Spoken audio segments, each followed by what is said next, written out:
Hello and welcome to You're Booked. I'm Daisy Buchanan, your host, book inspector and disgraced reading monitor. I got fired in 1993 after hiding a copy of It's Not Fair by Belle Mooney for my own personal use. I have no regrets and Kitty is still my spiritual beacon. Firstly, my book, The Sisterhood, A Love Letter to the Women Who Shaped Me, is published by Headline on the 7th of March, and as a You're Booked listener, you can pre-order it from themargatebookshop.com and get 20% off site-wide when you use the code BOOKED at the checkout. Now on to this week's guest. We're talking to the author, critic and journalist Hannah Beckerman, whose new novel, If Only I Could Tell You, has dazzled and captivated readers, including Jojo Moyes, John Boyne and Marion Keyes, who cried. It's about a family being torn apart by secrets and finding connection after decades of tension and separation. As the eldest of 6 sisters, I thought the sibling relationship was painfully accurate and beautifully described. It made me weep too. Hannah is also a professional book addict. She's a critic for The Observer, The FT and The Sunday Express, as well as regularly contributing to Sara Cox's BBC Radio 2 show. She's a frequent judge, panel host and festival guest, and she spent time with Philip Roth and Jackie Collins. Hannah is also one of the greatest cheerleaders for books, reading and writers that I have ever met. Here's what we found on her shelves when we visited her in West London. We're here with Hannah in her study. It's a really, really beautiful room. You've got a gorgeous desk. How many thousand words do you think that desk has seen? Well, in tweets alone, probably a couple 100,000. So we're around, I know you've got a filing system here, so some of these books are books that you are reviewing. Really gorgeous fiction. So where you are now, you are in the kind of books that have made the grade. So, I mean, you know this, Daisy, you get sent, 40 odd books a week? And so I have my shelf of books that I am likely to review, organised in date order, like the obsessive that I am. And then basically everything else in the house has sort of made the grade. We now have a 1 in, 1 out policy because we are now out of shelf space. So these are either books that I have read or that I am certain that this is basically my retirement pile. So they're books that either I've read or that I'm certain I will want to read at some point in the future when I'm no longer working. So can we talk about kind of you as a book reviewer and how long you've been reviewing and sort of how easy or difficult it is to separate reading for pleasure and reading for work? And I suppose by the reading for work is pleasure. There is no reading for pure pleasure anymore. So I can't remember the last time I read a book that I wasn't working on sad, in some way. Or is that just the inevitability of being a sort of freelance writer? And I find it quite novelist. depressing, I'll be honest, because but I mean, not least because when you're on Twitter, on social media, there is noise about a certain book that you really might want to read. And if you can't find the time to be part of that conversation, there is a kind of sense of sort of bookish FOMO that I get. So there is that sadness. And also, I mean, I suppose there's also the other side, which is when you're getting commissioned to write reviews of books, they're not always books that you would have necessarily chosen to read yourself. So I would say probably a third of the reading I do a year are books that I probably wouldn't have otherwise read. Well, there are books that I have been asked to review that I've heard nothing about that I then absolutely love. So there's a book I'm looking at now called Did You Ever Have a Family? It's over there. It's the kind of the red one, right on the corner by Bill Clegg. See that. I've not heard of this book. It's absolutely devastatingly beautiful. It's about a house fire and the fallout both in the community and within a family. And I, as I said, I'd never heard of it. I got asked to review it and I became sort of slightly evangelical about it because it's just one of those books that I just found so moving. There's a writer, so she's got another one coming out in March called Ayelet Gunda Goshen. She's an Israeli writer, and I interviewed her for The Observer. Again, never heard of her. She's got a new one out called Liar. I just don't know if that's because that's a proof and whether the cover will change much for the real, but don't judge a book by its cover. I always do. I love that. It's a gorgeous, very millennial pink, upended sort of strawberry ice cream cone. Very millennial, but also very Farrow and Ball. Yeah, it's got that kind of muted classiness to it. Like if you went into a pub and you saw that on the wall, you'd know you were going to be okay. You'd know there'd be yes, or someone's house. You'd be like, they're going to provide some good nibbles before dinner. Posh olives. Yeah, exactly. Best kettle chips. So she wrote a book called Waking Lions about immigration and Israel that was just so moving. And again, I just would never have found her if I hadn't been commissioned to interview her. So there is that side of things. So for every kind of book that I read that I might not have wanted to, there is the kind of undiscovered gem. What were you like as a young reader? Were you always someone who loved books and was sort of sneaking off with books, or was there a particular book that absolutely sparked it for you? No, I was quite a bookish girl. So we didn't have, I had a friend when I was at school, and her parents both taught at the local private school. And whenever I went to her house, she had one of those houses that was just full of books. So you walked up the stairs and there were just piles of books. And to me, it was like heaven, because I grew up in a house where we didn't have lots of money and we didn't have lots of books. And my mum took us to the library every Wednesday morning, which was market day. So you'd go and get your market shopping, you'd go to the baker's and get your bread, and then you'd go to the library and get your 6 books. And so I did read, 6 books a week from the library. And we were a kind of bookish family in that way, and that my mum was encouraging us to read a lot. But we didn't have a house that was full of books.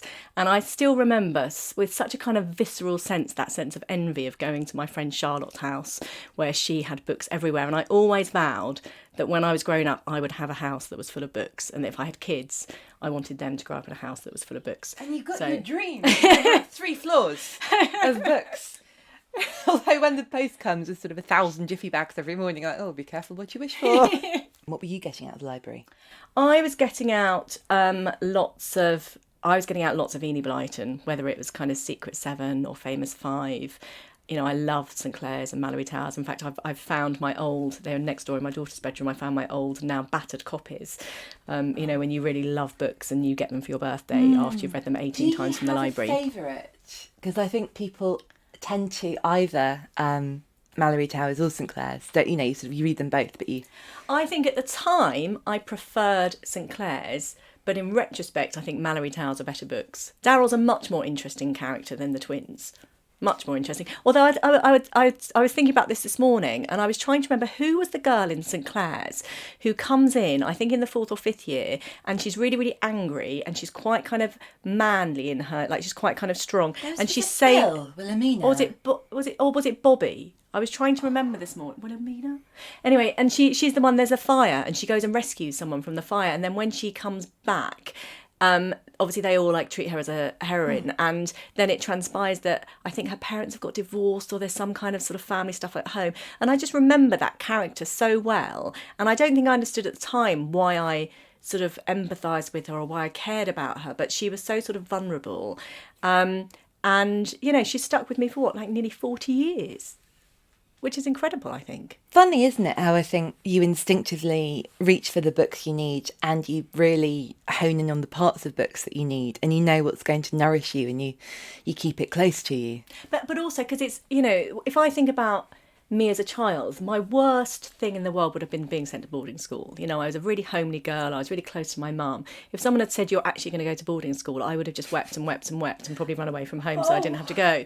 And yet I asked my mum and dad if I could go after reading Mallory Towers. And I don't think they had the cash for it, but also what's wrong with us? Why do you want to leave? Well, but that's what I sort of don't really quite understand about sort of my fascination with the St Clair's and the Mallory Towers. And there was another series called The Trebesan Books by Anne Rigby. I loved those books. I loved Rebecca and her tennis career. And what I really liked about her as well was typically you've got a heroine or a main character who's like a scholarship girl made good, so the non-boarding school goer can kind of relate a bit, because if you're reading the books you're probably sort of, you think yourself, you're quite bright, like, oh, I could get a scholarship if the school existed.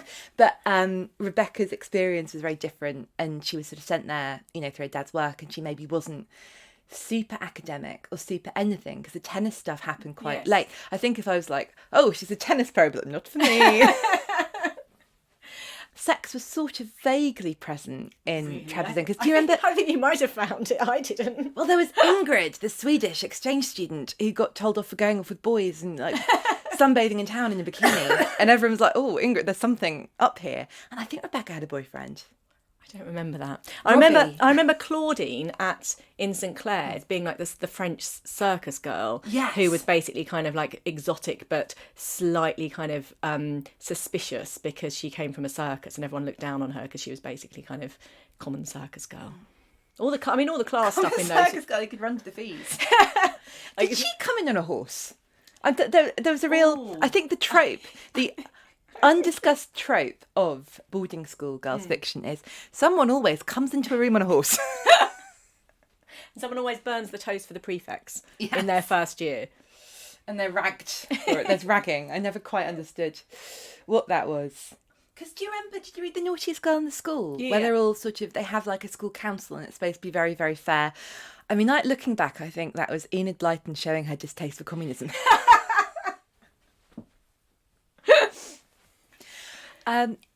I always ask this because I'm really curious about it. Were there any books that you read as a child or as a teenager where you were acutely aware that perhaps you shouldn't be reading it? And perhaps The contraband reading. Yeah, parents or teachers might be like, oh, what's that? Well, I think not even might be. So when I was in the third year junior, so what would we have been then? About 9 or so. Someone got a hold of a copy of Forever by Judy Blume. Oh, it's funny because that is the one that comes up. Does it come up a lot? And basically, she was called Nicola, and the deal was that you were allowed to keep it for one night only, and then you had to pass it on to the next person because there were 15 or 16 girls in the school to get through. So you basically had this book that you had to squirrel away from your mum, not read it obviously during daylight hours, read it at night in the dark with your torch, and then hand it back the next day. So every day there'd be one girl in the class sort of bags under her eyes, be like, I've not been to bed, I've read Forever. Well, and also just like feeling a bit discombobulated by reading about stuff that wasn't really appropriate when you were 9. So I quite like the idea that it was that organised and that did people respect the system? Was there a real sort of egalitarian? Like a sisterhood. It was without really wanting to do a pun about your book. But it was almost all the praise I can get. It was almost like that we were gonna. I mean, obviously we weren't really sharing a book. We were sharing kind of contraband stuff about sex that we knew we shouldn't be reading. But there was a very much a sense of kind of. Yeah, a sort of sisterhood about, we're all going to learn about Ralph. Because I think that so often, even, when you are 9, because I think in some ways 9 it is young, but then, there's a wider world and there's plenty of stuff you don't know.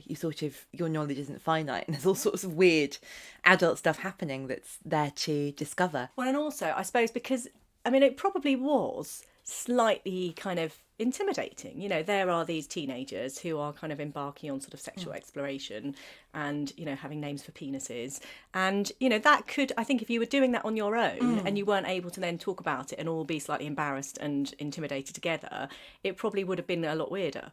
Oh, good. So there was some sort of post-book discussion, like, what the hell was that? Because I remember reading all sorts of... Virginia Andrews is another one that comes up a bit, and quite a lot of it just being like, I know that's a sort of mad kinky thing, but I don't really know what it is. I just know it's in that pile of knowledge that I don't quite have the wherewithal to process yet. Actually, my favourite Judy Blume is Deanie, the one where she has to wear the back brace and her mum wants her to be a model, and then she has to wear this back brace to cure her scoliosis for 4 years. And her mum still is saying, 4 years' time, I want you to be a model. And she doesn't. She wants to kind of go and do orthopaedics. And for me, there's something so much about kind of parental expectation and female empowerment and teenagers being uncomfortable in their own bodies that I just loved about that book. Do you have any favourite book parents or villainous book parents, if you could be adopted by any parents in a book? Oh, golly, that is a tricky one. My favourite book of all when I was a child was Ballet Shoes.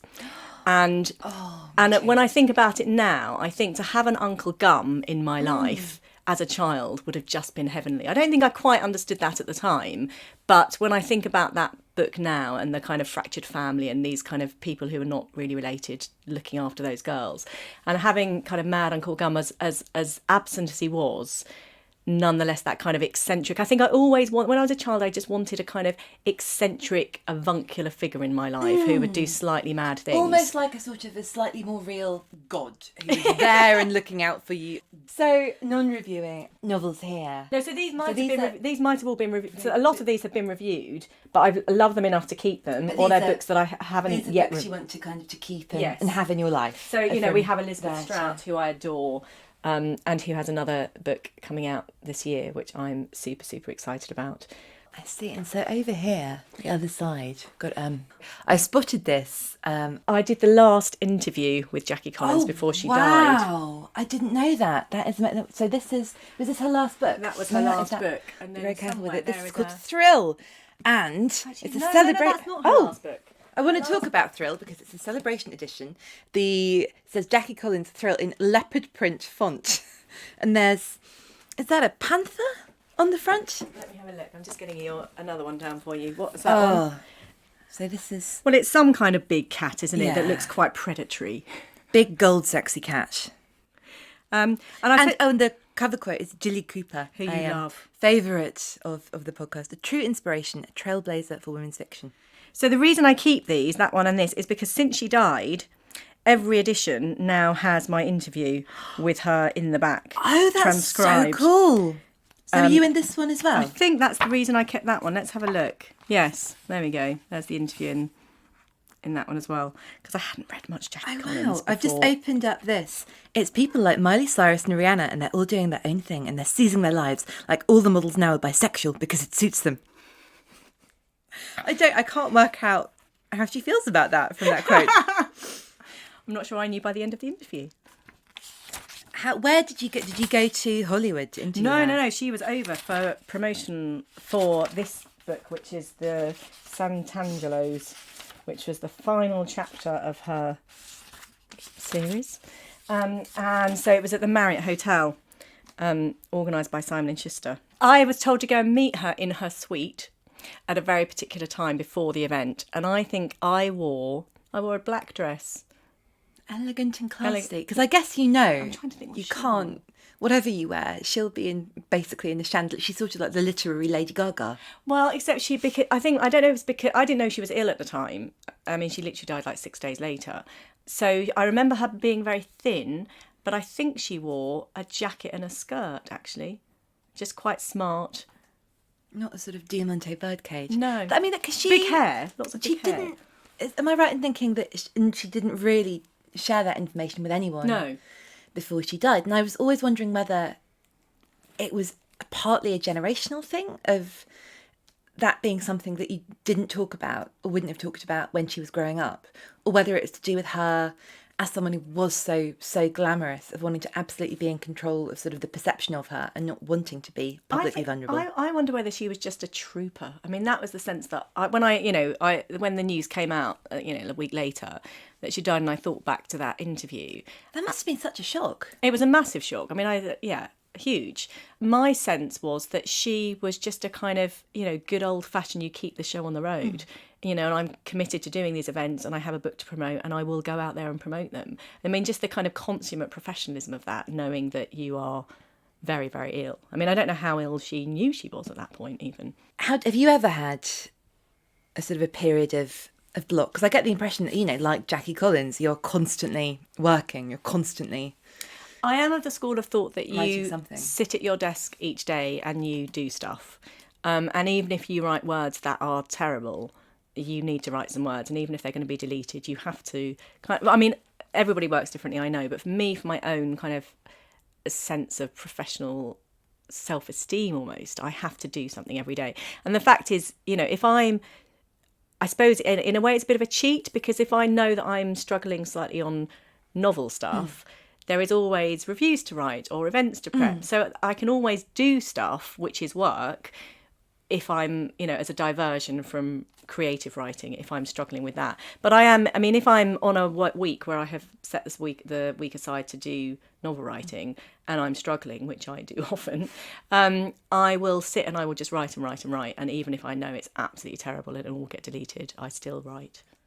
Because you talked a little bit when we were organising this about your routine. You said, I'm up at 7 every day. So is that you go to your desk and you sit there at 7 and you... Yes. So my husband and daughter leave at 7:10, which is brilliant because I'm a morning person. So, 7 is late for me. So sort of 2 or 3 years ago, I would normally get up at like 3:30 before my daughter went to school. And so I was doing much more kind of daytime childcare. I would get up about 3:30, write for 2 or 3 hours until she got up, and then, write again later when she went to nursery or whatever. Whereas now they're out of the house at 7, so I'm at my desk. So I'm showered and dressed and coffee made and everything. I'm at my desk about 7:10, and then I work till about 2:30 when I have to go and do school pickup. And then I basically do kind of like parenthood from 2:30 till about 7:30, and then I work again from about 7:30 to about 10:30. Oh, wow. So that's why I have no social life. People keep on saying, so I didn't go out socially once last year that wasn't work related. And when I say that to people, they look at me as if to say, either you're just very tragic or I don't quite believe you. But it's because I work every evening. Can we talk about your new book, which I think will probably be out when this goes out, Yes. or very, very close to it. It is called If Only I Could Tell You, which I did know, but I had to double check. It's lucky because I've got multiple copies on the shelf, so you had like multiple opportunities to remind yourself. So I could put the eyes in the wrong place. To be fair, you did read it a long time ago. I did read it a while ago, and I really, really loved it. I found it moving, and I think because I just love stories about families, and what I loved about it so much is it's far from sort of idealised family. It's about feeling all that sort of, love and jealousy and attention and pressure. And I don't want to do too many spoilers, but it really kind of, it's sort of, there were so many moments that made my heart swell and made me go, oh, and do little sort of sad gasps. I mean, the thing about kind of like the family book for me, there are lots of critics and writers who say, writing about family is domestic and small-minded, and what women write about is family, and men write about big ideas and politics and things. And for me, the family is the place where you learn all your formative relationships, and you learn how to behave around other people and negotiate things and emote or not, as the case may be. And so for me, the family is the kind of cornerstone of the kind of individuals that people are going to be where they end up in society in 20 or 30 years' time. That's where we form our view of relationships. So to me, writing about the family is kind of absolutely at the heart of writing about society and the kind of the ways that people develop. So, and also, politically, you can sort of say, I'm going to write about grand ideas. Like 99% of people, even if they're, big, grand, shouty writers, they will have no bearing on those events. Whereas everybody has some kind of a family or a family type relationship in their life, whether it's, full of love or full of pain, or I think most of us somewhere in between. Yes. And I mean, if you look at something like, just a quick diversion, if you look at something like Jonathan Coe's Middle England, which is, hailed as the first Brexit novel, and it is brilliant, and it's, the political backdrop is there, and politically it's very astute and insightful. But essentially it's about families and relationships and marriages falling apart and difficult parents and siblings. That's what drives that narrative. What drives that narrative is not how we're feeling about the referendum. What drives the narrative is kind of people's emotional reactions to the referendum and the conflicts that come out of it. But I've just finished Aisha Malik's The Screen in Pleasant Land, which is coming out this summer. And again, that's a book, I don't know if you've read it yet. You're much more disciplined than I am in reading things in order, whereas I'm just but I thought it was fantastic, and really a sort of a big book and a small book. And it's big because it's sort of about the clash between, I think, what it's like to be a Muslim living in the UK, and about racism and small-mindedness, and why people are racist, and people failing to understand each other, and people sort of struggling to be compassionate. And it's about identity, and it's very grown up, but it really, all of that comes about because it's the exploration of a family and different families and that kind of fragmentation. And otherwise definitely recommend it. Otherwise you would not be drawn into that narrative and those characters. Shall we go? Should we go downstairs? Yeah. Are we going to work downwards in sequential order? So this is the bookshelf outside Hannah's daughter's room. So she's very lucky because I was reviewing children's books as well. She has basically more books than most public libraries. So she's got like close on 2,000 books. So this is her kind of secondary bookshelf. So in her room. Oh, these pictures are beautiful. She, again, lovely illustrators have sent her original artwork over the years.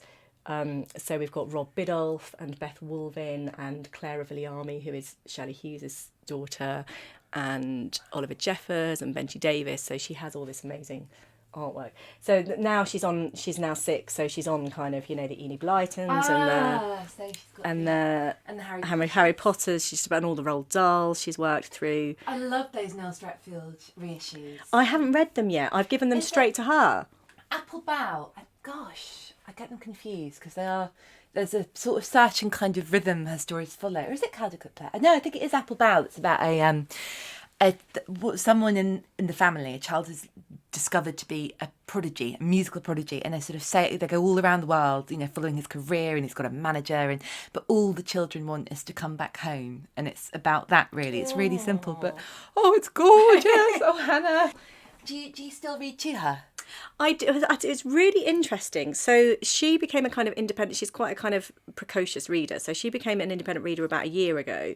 And what's interesting is that she now reads kind of chapter books for kind of 9 to 10-year-olds, but she wants me to read picture books to her, the kind of books we read when she was sort of 3 or 4 to her at bedtime. Books down here. No, so what she likes reading in bed by herself often is, things like Blue Planet or David Attenborough's Dynasties or Explanatorium of Nature, or she quite likes reading the Encyclopedia at bedtime to herself. I'm really taken by that. The Story of Life Evolution. It's got the most beautiful cover. Again, there I go, judging. I have to say, I mean, I don't really have a kind of strong sense of sort of, other than the last 5 years of children's books, but I have a very strong sense of the books that we had when we were kids.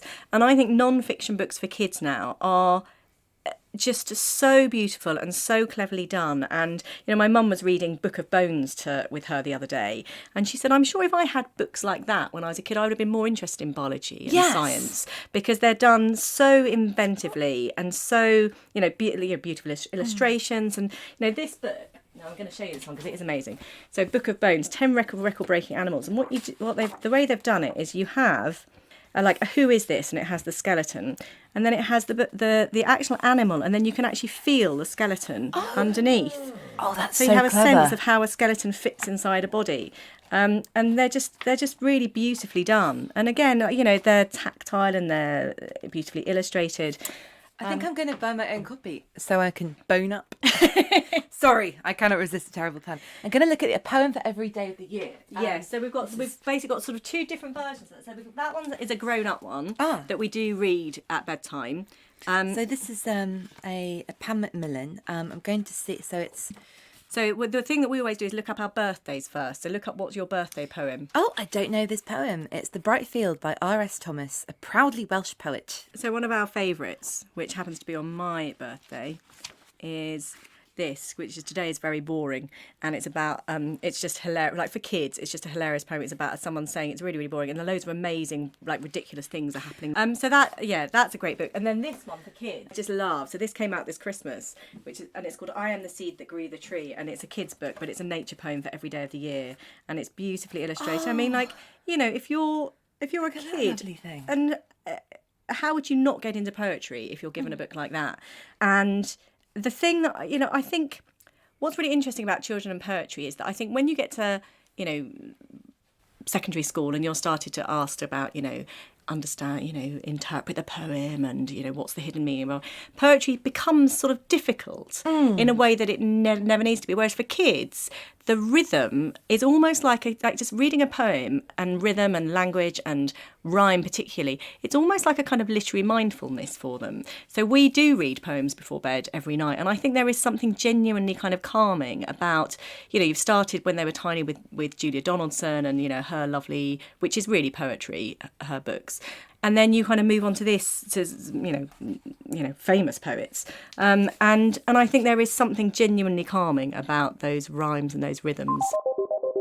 We'll be back to Hannah soon, but now it's time for my Steal of the Week, a book I loved so much that paying the cover price alone feels like ripping someone off and makes me think we should all send the author some money on PayPal.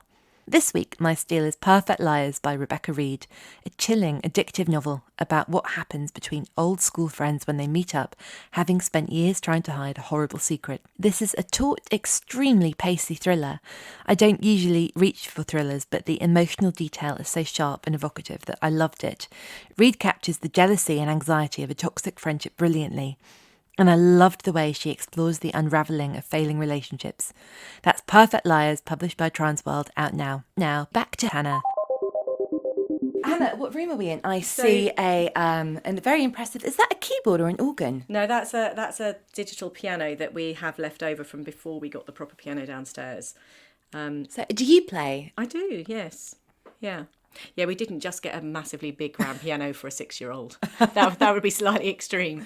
Do you play often? Do you play now? I play most days. Yeah, it's for me, you know how like lots of people talk about like going for a run or going for a swim and it releases endorphins and makes them feel relaxed. For me, partly because I'm lazy and I don't want to go for a swim or a run. Fair enough. Piano is my version of that. It's my version of kind of mindfulness. God, it's such a lovely thing to do with your hands. What, playing the piano? Yeah. Yes. Have you played all your life? I started the flute first when I was about 8 or 9, and then started the piano when I was about 10 or 11, and then did a lot of music. You know, I nearly went to music college instead of university. I was kind of very musical. And then my mum very sensibly said, you can do music as a hobby your whole life, but you need to get a proper job. So this is a bit of a motley bookcase, if I'm honest. So we're now in the playroom, which is also the room that we kind of hang out in. We're on the first floor of the house. And this is the room that we kind of tend to hang out in the evenings. So it's a bit of a mishmash room because it's got all my daughter's toys in. It's got lots of her books. So there's an amazing range of, I see children's books. What are these? Little People, Big Dreams. They're wonderful. These look gorgeous. There's God, about I'm so sorry. 40 of them now. Squashing a So they are bird. very... So, let's look at the Agatha Christie one. Okay, do the Agatha Christie one. I'm always surprised in all these things when Coco Chanel comes up. It's like, why is Coco Chanel in all of the kind of feminist, people you should aspire to be like? There was one, I think, of sort of, I don't know who, but it's for teenage girls, like brilliant feminist heroes to read about, and Audrey Hepburn's one, and... Oh, there's an Audrey here. Oh, is there? Yeah, Audrey's here as well. Maybe this is what someone was talking about, and I think, well... Look, I can see the appeal, but at the same time, I'm sure there are quite a few other who are above her in the list. So they're just brilliantly graphic books. I think they're all... Little Agatha and her mum read a book together every afternoon. Agatha always had a better idea for how the story should end. If there are any books, classic books or other books where you think, that's not how I would have done it, where you've got an idea for how you'd rewrite the ending? Oh, golly, no. I mean, you do ask some quite difficult questions. I do. Daisy. I struggle to remember what I read last week, let alone books. I remember when I was a teenager starting to get frustrated about the kind of happily ever after ending. You know that thing that you, when you're a bit older and a bit more sophisticated and you understand much more explicitly that the story doesn't end when the people kiss for the first time or even get married. And I think when I was a teenager, I did start getting a sense of that's not really the end of the story, which is not to say that I would think that I should rewrite, the end of Pride and Prejudice. But I do think about that a bit with, the Brontes, utterly brilliant, some of the greatest writers who's ever lived. But you do think, I don't think these relationships are going to be happy or untroubled. You're off with a fairly terrible man who's got psychological problems. Yeah. And in fact, I can't remember where it was, but there was a piece of research only about a week or two ago about how damaging it is for, girls and young women to be reading these happily ever after stories where things end with people getting married or, having the first kiss, because obviously it's very reductive in terms of their options, but also it's the beginning of the story, it's not the end. Absolutely. And I think it's so interesting that, because I'm really interested in relationships, real ones and imaginary ones, but it's rare to get the meat of a relationship. It either... We're so interested in the beginning and the ending, but the lifetime in between, which is the richest bit, nobody seems to kind of fully explore or care about. There's a good friend of mine, and a writer I really love, I think she's really, really entertaining and funny, Lucy Vine, who writes fabulous romantic comedies. And I think nearly all of her books sort of end with the heroine being kind of happily single, or, there'll be romance and she'll be sort of pursued, but sort of ends at saying, you know what, actually, I'm fine. This is fine. I'm not going to try and force this into a relationship because you're, not damaged. Not so great. Yeah. Yes. It's a beautiful edition of something. I can't quite... I think that might be Tennyson. I think it's one of my grandparents. Tennyson Select Poems. I love it's leather bound. So did you inherit this? So that is Beatrice Beckerman. That is my great aunt. Oh wow, this is got proper gilt-edged pages and everything. Well, you open it on the Lady of Shalott, of course you do, baby. I'm disappointed in myself for being quite so obvious. I studied Tennyson at A-level and I loved him so much. And I was just thinking about getting poems in your head. And with me, it's always Mariana and oh, she said, my life is dreary. He cometh not, she said. No, I am a weary. I would that I were dead. And it's just the most gloriously teen emo kind of It's funny, isn't it? That stuff that you learn when you're a child that you can remember like 30 years later. That, I mean, if I tried to memorise a long poem now, it would take me weeks and weeks and weeks to do it. So yeah, so here we have, we have Shakespeare, we have Brecht, we have bits and bobs of poetry, but this side is essentially kind of fiction on and non-fiction from the last. I've got non-fiction and fiction combined here, which pains me, but I just haven't had time to sort it out. So this is from the last sort of 4 or 5 years, that just hasn't made it downstairs to the A1 bookshelf. I see. And so over here, the other side, got floor to ceiling books on both ends. So I spotted this earlier. There's a shelf, I see, emergency sex and Greek Highland hopping. Yeah, both my husbands, I hasten to add. This is basically, I suppose, this is our kind of brainy shelves. So these are all of the books left over from academic days of studying psychoanalytic theory and critical theory and film theory and feminism, and they're books that I probably haven't picked up for the best part of 25 years, but I'm hoping that at some point in the next decade they will provide some inspiration to my daughter. So this is a mix of your books and your husband's books. Were you ever sort of studying together? Were you studying similar No, he's things? 7 years younger than me. We didn't meet each other until we were now. He was in his 20s and I was in my 30s, but we actually grew up very near to each other, and we worked out that when I was kind of going to discos not far from his house, he was doing crosswords and playing computer games. So these are mostly mine. The kind of economic textbooks on the other side are all his, but all the psychoanalytic theory. And Gosh, it's funny, isn't it? I just sort of didn't even. I think my eyes just sort of blanked. Any kind of that looks like maths. So do you give each other books?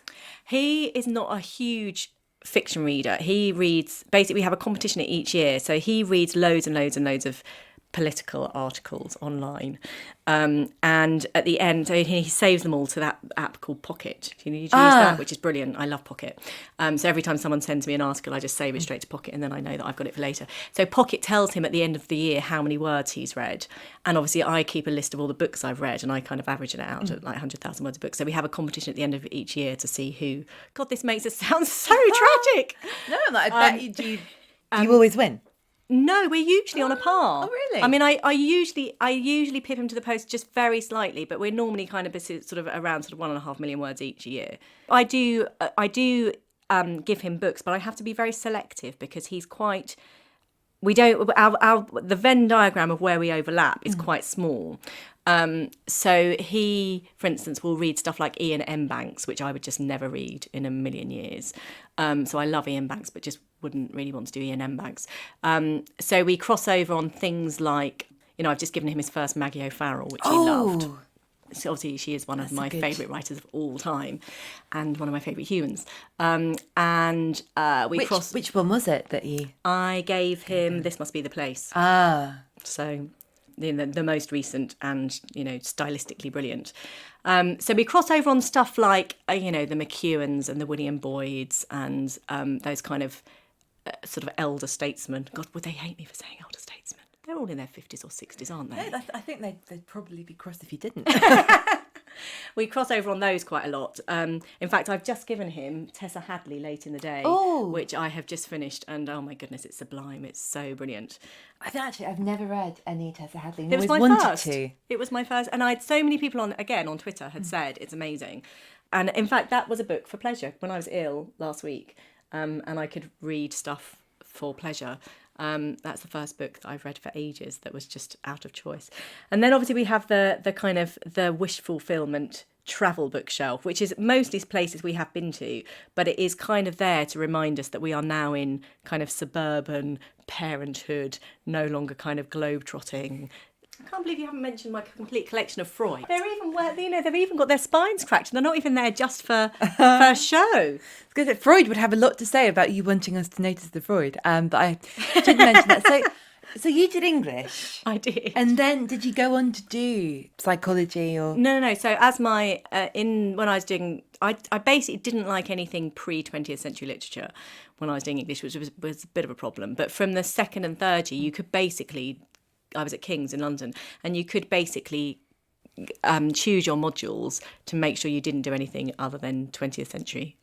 And there are a couple of lecturers there that were just big on psychoanalytic theory and critical theory and feminist theory. So basically I just did a lot of that. So everything was through a psychoanalytic feminist prism that I read and wrote about. And then when I did my MA, I did basically like sort of 20th century literature MA. And so carried on doing a lot of psychoanalytic theory.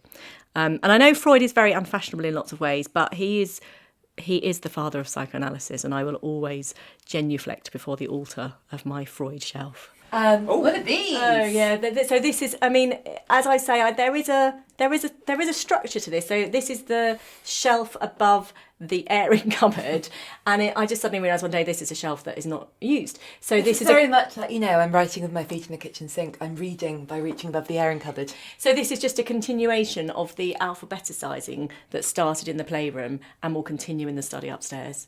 So we've got Laurie Moore here, and then I think Claire McIntosh starts upstairs. Which isn't actually alphabetical at all, is it? Because that's MO and MA. It's interesting looking at the spine of This Is Going to Hurt by Adam Kay, which is sort of a mega hit book. And, I think of that as being a very new book, but that looks, the way it's sort of displayed being kind of the paperback, and I think that, so that's primrose proof. Yellow. That is the proof. That looks like it could be from it could be 20 years old, just from seeing the spine. Well, that's probably because it's been around so many people's houses. Is that one that you've been kind of pressing into people's hands? Yeah, so I think I don't think there's anyone in my extended family who hasn't had that copy, because I got it a long time before publication, loved it on site, became kind of a huge champion for him and that book, and pressed it into so many people's hands, which is why it does look like it's 20 years. But you're right, the colours on it do look like kind of almost like a kind of old penguin or something, don't they? Really. I'm thinking about seeing spines on my parents' bookshelves. Yeah. Things from sort of the I guess the late 80s that have been read. It's got that real, just like a contemporary classic. Yes. And it is next to the beautiful hardback. I'm not going to touch anymore because it's all going to fall down. The beautiful hardback looks very shiny and which new. I think hasn't been touched, because it's one of those, when after you've had I very rarely create proofs and hardbacks because there's just not room. But when you really love a book, then I do.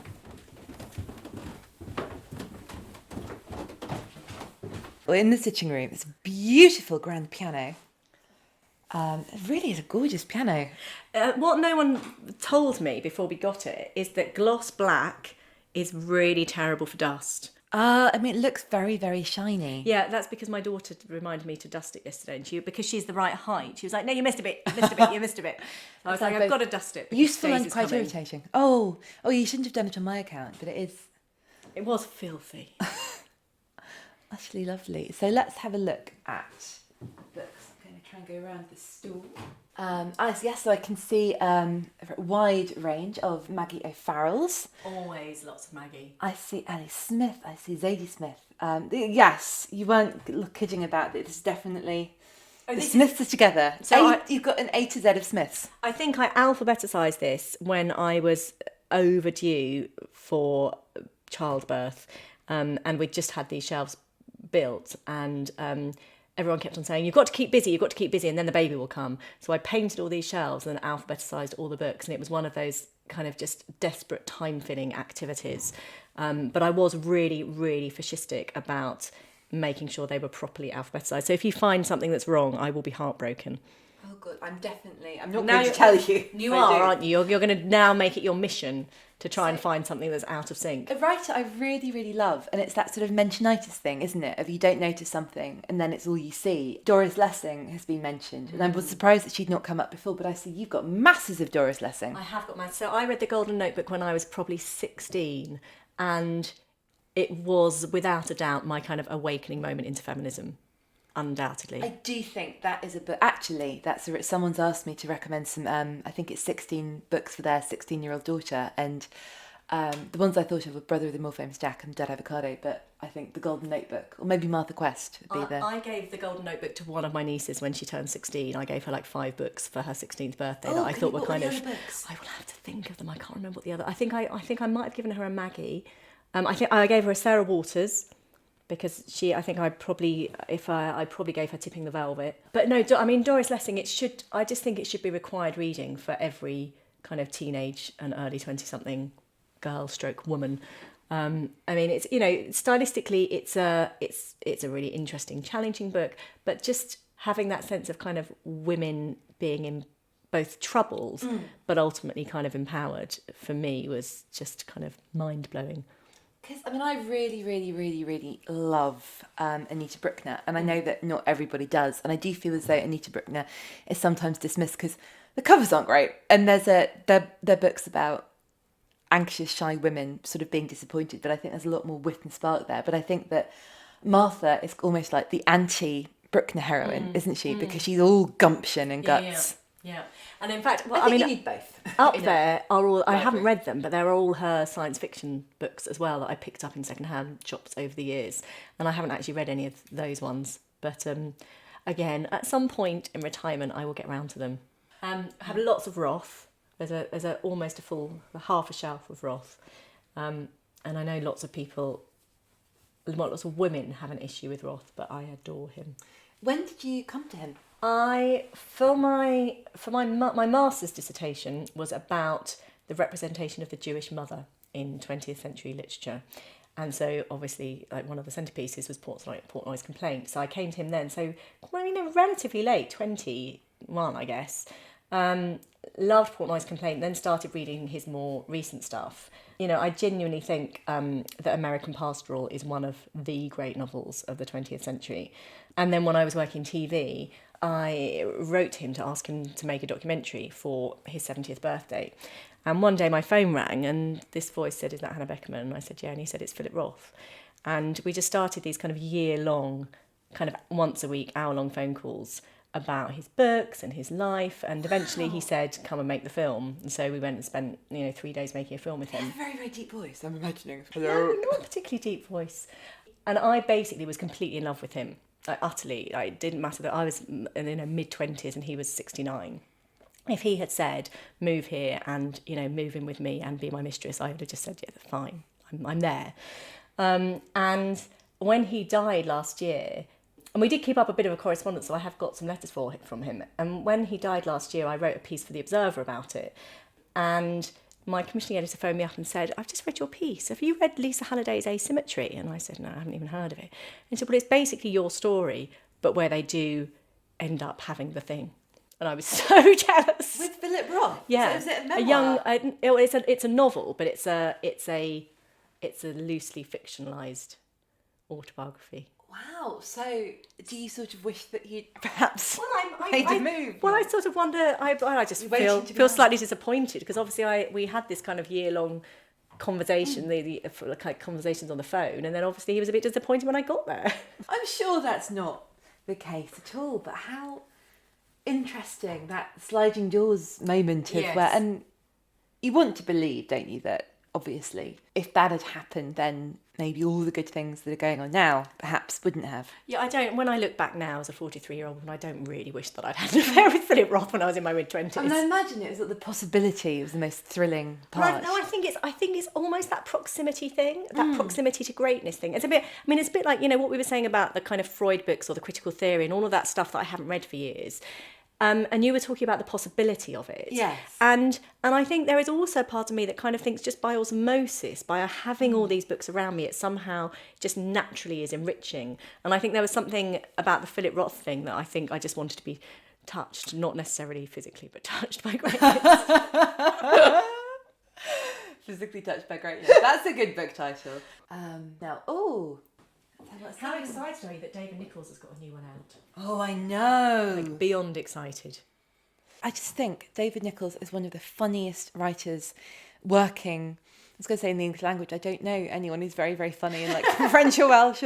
But the things I always think of that are, as a line that's something like, Suki would probably start a letter of condolence with, "Wahey," and the only time Ian, the aspiring stand-up comic, and the only time Ian had ever made Emma laugh was when he'd fallen down the stairs. Yeah.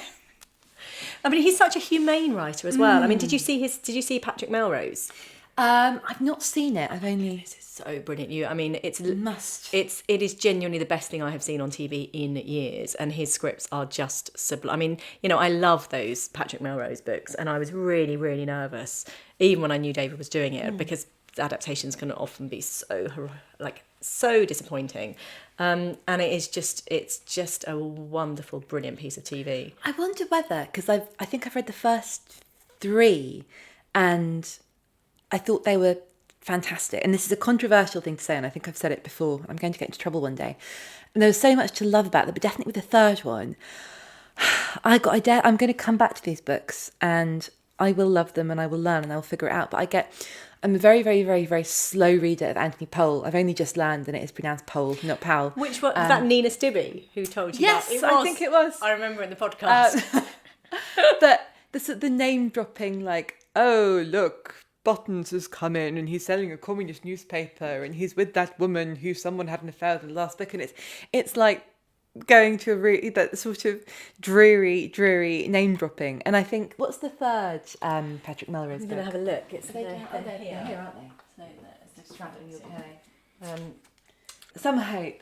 I mean, I think what I love about the Patrick Melrose books is that they, like, emotionally, I found them so raw and brutal and hard going in a way that I sort of felt like I needed to go through because he had, you know. So I love them. But the TV series is dark. I recommended it to a friend who's off sick at the moment, and she texted me saying, "You didn't tell me it was going to be quite that dark." So now we're on we're on my shelf, which is A. We're A to K. A to K. So we start with Monica Ali, Chinua Achebe, Gilbert Adair, and we end with Ivan Klima. I can see lots of top feminist literature. Oh, you've got Family and Friends, Anita Bruckner. I see Kate Chopin, Marilyn French. Are these from These are all books that I read in my kind of university phase. Yeah, I mean, I would say from kind of 16 to 24, I immersed myself in kind of feminist writing and feminist fiction, and then I just became sort of, you know, more of a generalist after that. So, but I mean, you know, we at the same time, like, you know, there's loads of Raymond Chandler there and Raymond Carver. You know, all of this is all stuff all the Raymonds.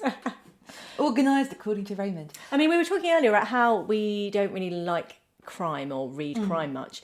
You know, Raymond Chandler is an exception to that. I mean, he is an exceptional writer, and there is a darkness and a depth to characters there that is just brilliant. Absolutely, and I think as well, an aspect of the poetic, it's as much like reading poetry as anything else because he's such an economist.